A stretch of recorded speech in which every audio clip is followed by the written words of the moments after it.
Assalamualaikum warahmatullahi wabarakatuh. Selamat pagi. Bagaimana kabar anak-anak ustadzah pada hari ini? Semoga kalian dan kita semua selalu dalam keadaan sehat walafiat. Kembali lagi hari ini di pembelajaran tematik muatan IPS tema 2 selalu berhemat energi, subtema 1 sumber energi. Langsung saja ya kita masuk ke pembahasan. Silahkan kalian buka di buku paket kalian masing-masing pada halaman 76. Hari ini kita akan belajar tentang pemanfaatan jagung dalam kehidupan sehari-hari. Tanaman jagung termasuk sumber daya alam yang dapat diperbarui. Jagung mempunyai banyak manfaat. Di antara manfaat tersebut antara lain sebagai bahan makanan atau makanan pokok pengganti nasi. Selain sebagai bahan makanan, jagung juga dimanfaatkan sebagai bahan kerajinan. Bagian tanaman jagung yang dimanfaatkan sebagai bahan kerajinan adalah kulit jagung dan sisa bonggol jagung. Kulit jagung atau sisa bonggol jagung dapat dibuat menjadi hiasan pensil, tempat pensil, atau vas bunga. Silahkan kalian perhatikan contoh di bawah ini.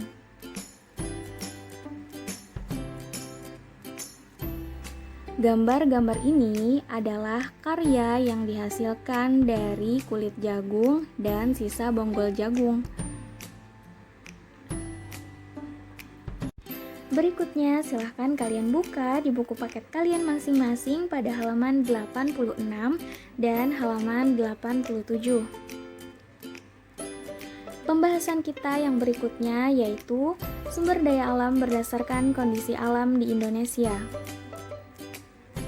Sumber daya alam di Indonesia tersebar di seluruh pelosok tanah air. Setiap pulau memiliki sumber daya alam yang tidak selalu sama. Hal tersebut disebabkan oleh perbedaan kondisi alam. Berikut ini merupakan persebaran sumber daya alam berdasarkan kondisi alam yang ada di Indonesia. Yang pertama yaitu Pulau Sumatera. Pulau Sumatera memiliki banyak sekali pegunungan.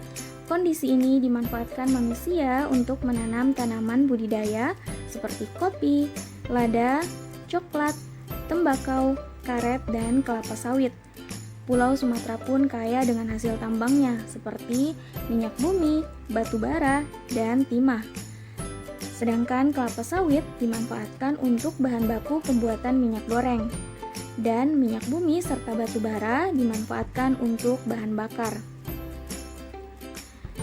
Sumber daya alam berdasarkan kondisi alam di Indonesia berikutnya yaitu Pulau Jawa.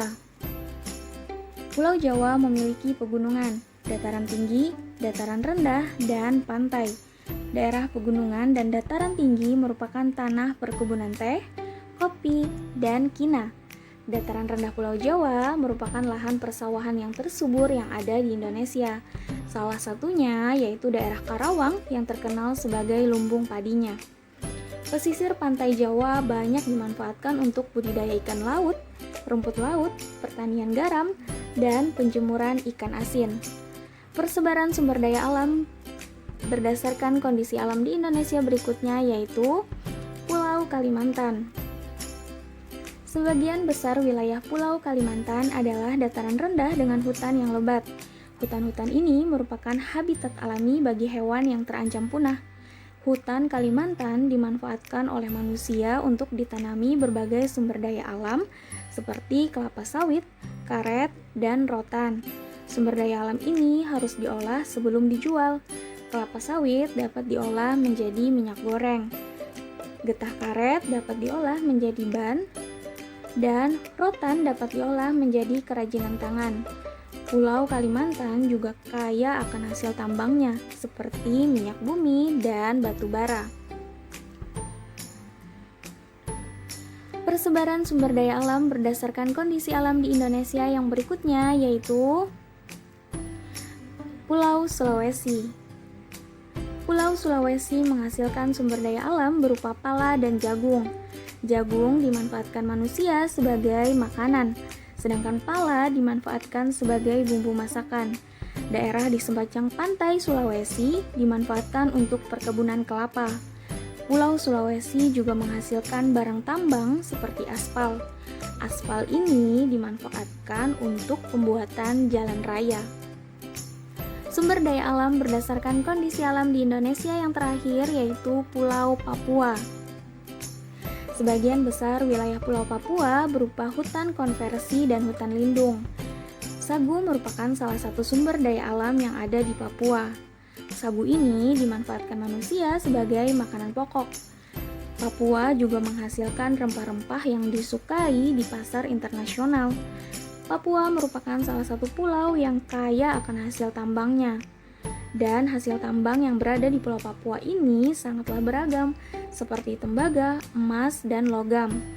Emas dimanfaatkan untuk bahan baku pembuatan mata uang dan perhiasan seperti anting, cincin, dan gelang. Nah, itulah tadi persebaran sumber daya alam berdasarkan kondisi alam yang ada di Indonesia. Selanjutnya, untuk tugas hari ini, silahkan kalian buka di buku paket kalian masing-masing pada halaman 93. Kerjakanlah soal muatan IPS KD 3.1. Tuliskan soal dan jawaban yang benar saja. Kerjakanlah tugas tersebut di buku latihan tematik kalian masing-masing, dan apabila tugasnya sudah selesai, bisa kalian kirimkan ke chat pribadi Ustazah sampai dengan jam 7 malam nanti.